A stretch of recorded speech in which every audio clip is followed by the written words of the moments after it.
Today, we are diving into a really big idea: business social responsibility. We're going to move way past that old school thinking that a company's only job is to make a profit. Instead, we're going to explore why being socially responsible is now, well, an absolute must for any modern business. So let's just get right to it and ask the big question that really frames this whole conversation. Is a company's only job to make money? For a long, long time, the answer was a pretty straightforward yes. But that ground is shifting, and for some really compelling reasons. And that's exactly what we're going to unpack right now. We'll explore why that whole profit at all costs mindset is pretty much becoming obsolete, and, more importantly, what's taking its place. The world's different now, and you better believe business is changing right along with it. So here's our game plan. First, we're going to challenge that traditional view of business. Then we'll get into the core idea of interdependence. After that, we'll make the smart business case for being responsible, look at the big picture with the global imperative, and finally, we'll redefine what a successful bottom line actually looks like today. Okay, part 1, beyond just profit. This is where we start to really push back on that old, narrow view of a business's role in the world. And that brings us to this foundational concept of interdependence. Seriously, this is the idea that underpins everything else we're talking about, because nothing, and I mean nothing, exists in a vacuum, especially not a business. So what do we mean by interconnectedness? Well, think of it this way. No business is an island. Every single company is woven into the fabric of society. It relies on people, as workers, as customers. It relies on nature for its raw materials. And it relies on a stable economy just to function. They're not separate from the world, they're a part of it. And this shows that feedback loop perfectly. So, step 1, businesses draw resources from society. Step 2, whatever they do, good or bad, it creates ripples that affect that same society and environment. Which brings us to step 3, a healthy, stable society is the very foundation that allows a business to succeed in the long run. It's a cycle, right? You can't just poison the well and expect to keep drinking from it. All right, so this brings us to a really practical point, the smart business case. This isn't just about ethics or feeling good.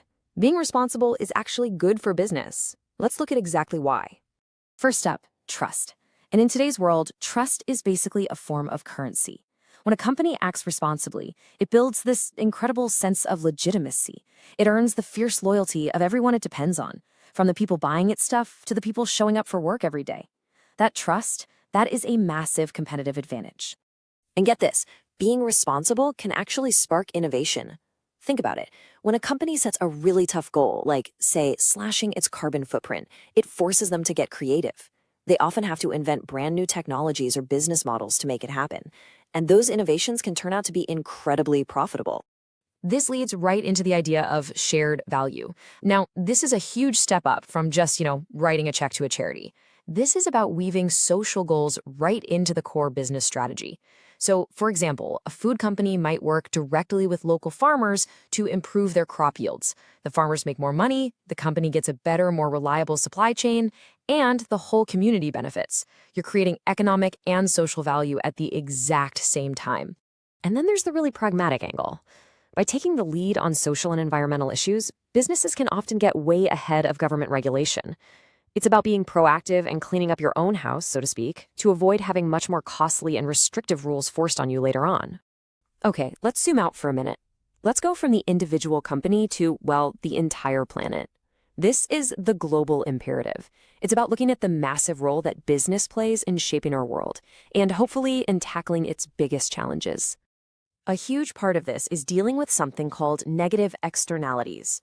It sounds like an economics term, but all it really means are the harmful side effects of a business's actions, the costs that don't show up on their balance sheet. We're talking about pollution, using up precious resources, or contributing to social inequality. A responsible business doesn't ignore these things, it works to minimize them and takes accountability. This slide really puts it in black and white. The old model, all about short-term profit, pretending those side effects don't exist, and often draining resources. The new, responsible model, it's focused on long-term value. It actively manages those impacts, and it aims for sustainable development. It's a completely different mindset. And that brings us to that key idea, sustainable development. The concept is so powerful and actually pretty simple. Meet the needs we have today, but do it in a way that doesn't mess things up for future generations trying to meet their own needs. and businesses are absolutely essential to making that happen. And man, the scale of the issues we're facing is just immense. Challenges like climate change, poverty, and deep-seated inequality are so urgent. And here's the thing, they're just too big for governments to solve all by themselves. We need the collective power, the resources, and the innovation of the business world to even stand a chance. So, where does all this leave us? Well, it brings us to our final section, the new bottom line. We are literally talking about completely redefining what it means for a business to be successful in the 21st century. This quote from our source material just hits the nail on the head. Business social responsibility isn't a nice-to-have anymore. It's not some side project for the marketing department. It is an integral, non-negotiable part of what it means to run a good business today, period. And when you think about it, the ultimate goal here is pretty inspiring. It's about businesses stepping up and taking their place as powerful forces for good, helping to create a future that is more just, more sustainable, and more prosperous for all of us. Which leaves us with one final thought to chew on. In this deeply interconnected world we live in, where a company's success is so tied to the health of its community and its planet, can any business truly win if society loses? Thanks for joining me.